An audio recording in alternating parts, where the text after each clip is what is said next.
can't fix you. Like, I can't do this. Only Jesus, only God could fix you. And that was when I came home from the meeting and prayed. And that was the first time I ever prayed out loud. And I was drunk. Mm-hmm.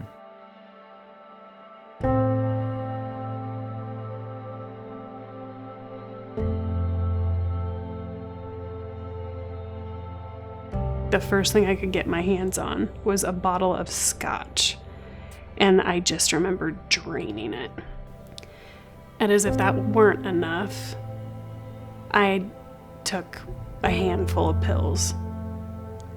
And it's hard for me to this day to figure out if I was trying to kill myself, because I was so intoxicated when I made the decision.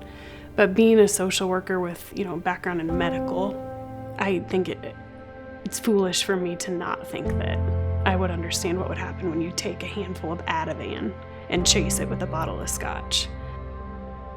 For me, alcohol and pharmaceuticals were just the right, combination to keep me far enough away from shame that I didn't have to feel it. It was like I had the male end of an outlet and was just trying different outlets, and nothing seemed to satisfy. It wasn't for lack of effort, but I didn't feel okay in my own skin. I didn't feel good about who I was. And the one thing that really silenced that was getting drunk.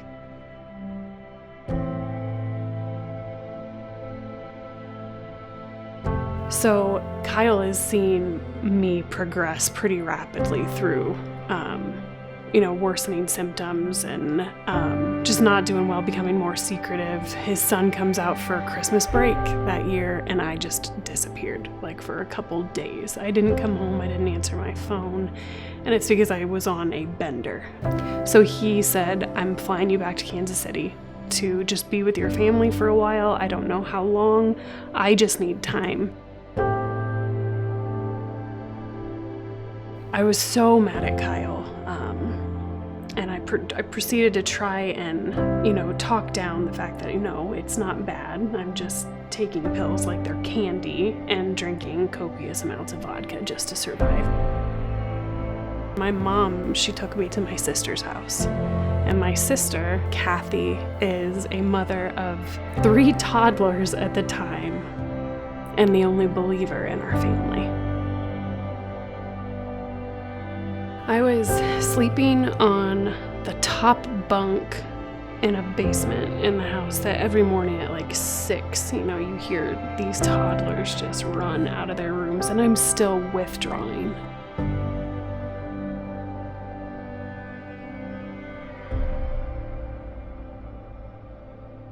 The scariest thing for me about recovery was that I had to start to feel all of the emotions that I had numbed out forever. And I think that's the ugliest piece of addiction, is that you lose any semblance of worth. I understood the concept of grace, but I didn't know how to grab it. It wasn't mine. And that's what I think having these humans around me to show me what grace looked like with flesh on, that's when things started to kind of shift too. Kathy talked with this fearless abandon about the women and the community of people that held her up. That, I think she would talk to me and be like, what do you need? How are you feeling? Just to touch base. But then without any regard for if it was off-putting or uncomfortable for me, she was like, well, I will let my tribe know so they could be praying for you. And to have these women, I didn't know their names half the time, but who knew me and were cheering for me on such a deep level, it was a love I had not witnessed before, or a friendship I hadn't seen before.